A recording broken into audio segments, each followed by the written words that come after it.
बोलिए सांचे दरबार की जय। अथ दुर्गा कवच। ओम नमश्चंडिकाय नमः।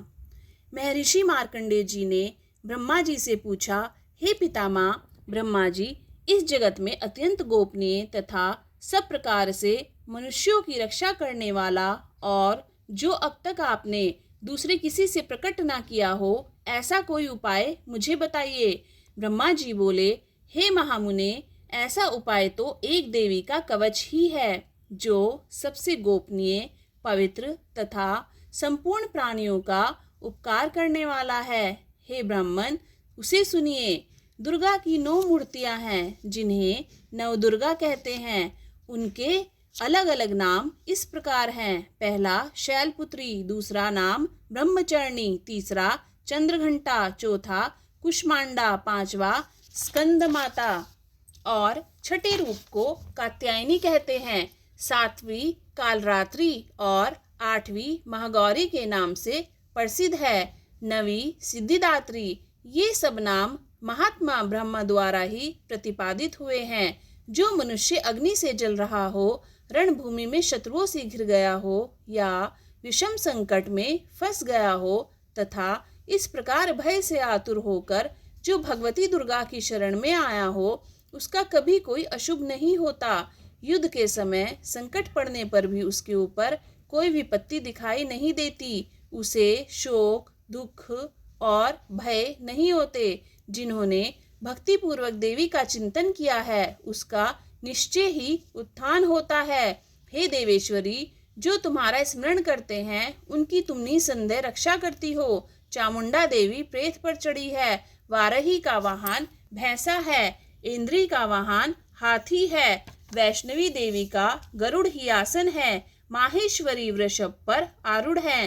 कुमारी का वाहन मोर है। लक्ष्मी देवी कमल के आसन पर स्थित हैं और हाथों में कमल लिए हुए हैं। वृषभ पर आसीन ईश्वरी देवी ने श्वेत रूप धारण कर रखा है। ब्राह्मी देवी हंस पर बैठी हुई हैं और सब प्रकार के आभूषणों से अलंकृत हैं। इस प्रकार ये सभी माताएं सब प्रकार के आभूषणों से युक्त हैं। ये देवियां अनेक प्रकार के आभूषणों से युक्त तथा अनेक प्रकार के रत्नों से सुशोभित हैं। क्रोध में भरी हुई रथ पर बैठी दिखाई देती हैं। शंख, चक्र, गदा, शक्ति, हल और मूसल, खेटक और तोमर, परशु तथा पाशकुंद और त्रिशूल तथा उत्तम शारंग, धनुष आदि अस्त्र शस्त्र अपने हाथों में धारण किए हैं। उनका उद्देश्य है दैत्यों के शरीर का नाश करना, भक्तों को अभयदान देना, देवताओं का कल्याण करना। महान रौद्र रूप, अत्यंत घोर पराक्रम, महान बल और चढ़े हुए उत्साह वाली हे देवी, तुम महान भय का नाश करने वाली हो। तुम्हारी ओर देखना भी कठिन है। शत्रुओं का भय बढ़ाने वाली दुर्गे, मेरी रक्षा करो। पूर्व दिशा में इंद्री नाम से कही जाने वाली इंद्र शक्ति, मेरी रक्षा करो। अग्निकोण में अग्नि शक्ति, दक्षिणा दिशा में वाराही तथा नृत्य कोण में खड्गधारणी मेरी रक्षा करें। उत्तर दिशा में कौमारी और ईशान कोण में त्रिशूल धारण करने वाली शूलधारणी मेरी रक्षा करें। पश्चिम दिशा के वरुण शक्ति और वायव्य कोण में मृग पर सवारी करने वाली देवी मेरी रक्षा करें। ब्राह्मणी ऊपर की तरफ से मेरी रक्षा करें और वैष्णवी देवी नीचे की ओर से मेरी रक्षा करें। इसी प्रकार शव को अपनी सवारी बनाने वाली चामुंडा देवी दशों दिशाओं में मेरी रक्षा करें। जया मेरे अग्रभाग की रक्षा करे और विजया मेरे पीछे से रक्षा करे। वाम भाग की अजिता और दक्षिण भाग में अपराजिता मेरी रक्षा करे। उद्धोतिनी शिखा की रक्षा करे और उमा मूर्धा स्थान की रक्षा करे। ललाट में मालाधारी बचावे और यशस्विनी देवी मेरे भौहों को बचावे। भौहों के बीच में त्रिनेत्रा और नासिका की यम घंटा देवी रक्षा करें। दोनों नेत्रों के मध्य भाग में शंखनी और कानों में द्वारका वासनी रक्षा करे। कालिका देवी गालों की तथा भगवती शाकरी कानों के मूल में रक्षा करे। नासिका में सुंधा और ऊपर के होठ में चर्चिका देवी रक्षा करे। नीचे के होठ में अमृत कला तथा जीभ की सरस्वती रक्षा करें। कोमारी दांतों की और चंडिका कंठ स्थान की रक्षा करें। चित्र घंटा गले की घुटकी की और महामाया तालु में रहकर रक्षा करें। कामाक्षी ठोड़ी की और सर्वमंगला मेरी वाणी की रक्षा करें। भद्रकाली गर्दन की और धनुद्री मेरु दंड की रक्षा करें। कंठ के बाहरी भाग की नीलग्रीवा और कंठ की नाली की नल कुबरी रक्षा करें। दोनों कंधों में खड़गगिनी और मेरी दोनों भुजाओं की रक्षा ब्रजधारणी करें। दोनों हाथों की दंडनी और उंगलियों की अंबिका रक्षा करें। शूलेश्वरी नखों की रक्षा करें। कुलेश्वरी कोक में रहकर रक्षा करें। महादेवी दोनों स्तनों की और शोक विनाशिनी देवी मन की रक्षा करे। ललिता देवी हृदय में शूल धारणी पेट में रहकर मेरी रक्षा करे। नाभि की कामनी और गुहा भाग की गुहेश्वरी रक्षा करे। पूतना और कामनी लिंग की और महिष वाहिनी गुदा की रक्षा करे। भगवत की कमर और विंध्यवासिनी घुटनों की रक्षा करें। संपूर्ण कामनाओं को देने वाली महाबली देवी जंघाओं की रक्षा करें। नारसिंही दोनों एड़ियों की और तेजस्वी देवी दोनों पावों के ऊपरी भाग की रक्षा करें। श्री पैरों की उंगलियां में और स्थल लवासनी पैरों के तलवों की रक्षा करें। दृष्टा कराली देवी नखों की और उद्रव केशनी देवी बालों की रक्षा करें। रोमावलियों के छेदों की कोवेरी और त्वचा की वागीश्वरी देवी रक्षा करें। पार्वती देवी रक्त मज्जा वसा माड़ मांस हड्डी और मैदे की रक्षा करें। आतों की काल रात्रि और पित्त की मुक्तेश्वरी रक्षा करें। मलाधार आदि पद्म कोशों में पद्मावती और कफ में चूड़ामणि देवी स्थित होकर रक्षा करें।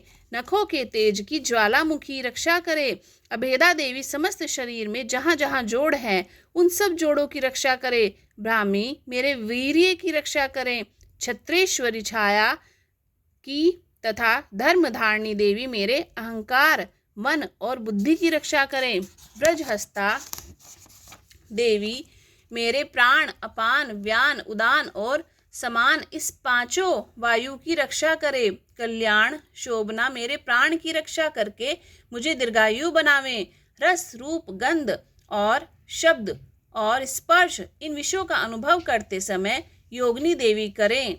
सत्वगुण रजोगुण और तमोगुण की रक्षा सदा नारायणी देवी करें।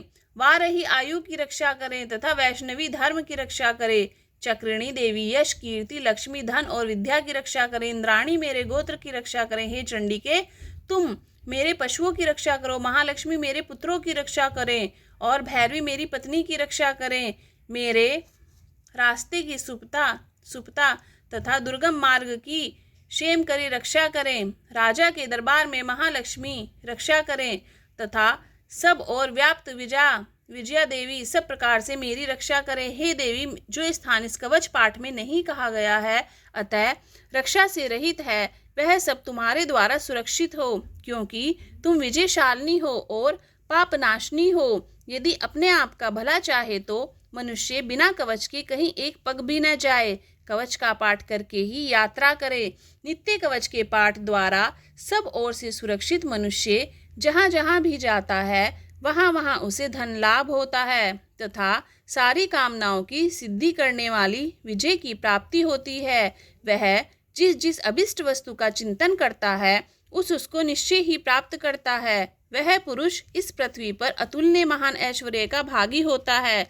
इससे सुरक्षित मनुष्य निडर हो जाता है। संग्राम में उसकी पराजय नहीं होती तथा वह तीनों लोकों में पूजनीय होता है। देवी का कवच देवताओं के लिए भी दुर्लभ है। जो प्रतिदिन यत्न पूर्वक प्रातः दोपहर तथा सायकाल को श्रद्धा के साथ इसका पाठ करता है उसे देवी कला प्राप्ति होती है तथा वह तीनों लोकों में कहीं भी पराजित नहीं होता।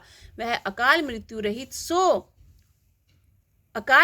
रहित हो 100 से अधिक वर्षों तक जीवित रहता है।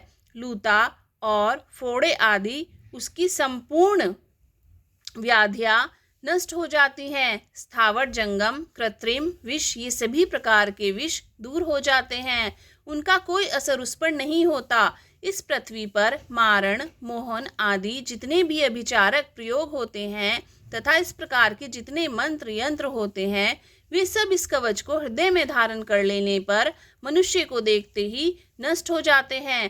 पृथ्वी पर विचरने वाले आकाशचारी जल से प्रकट होने वाले उपदेश मात्र से ही होने वाले भूत आदि, अपने जन्म के साथ प्रकट होने वाले देवता, कुल देवता, माला, कंठमाला आदि, डाकनी शाकनी, अंतरिक्ष में विचरने वाली अत्यंत बलवती भयानक चुड़ैले, ग्रह, भूत, पिशाच, यक्ष, गंधर्व, राक्षस, ब्रह्म राक्षस, बेताल, कुष्मांड और भैरव आदि अनिष्ट करने वाले देवता भी हृदय में कवच धारण किए रहने पर उस मनुष्य को देखते ही भाग जाते हैं। कवचधारी पुरुष को राज्य से भी सम्मान और उन्नति की प्राप्ति होती है।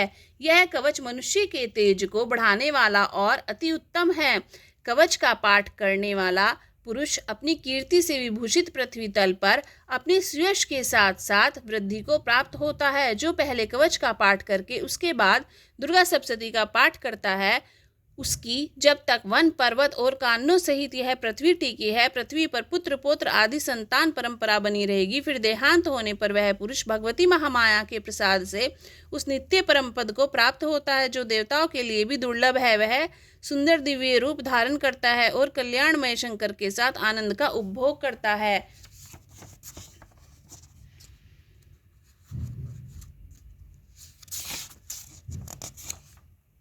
बोलो दुर्गा मैया की जय।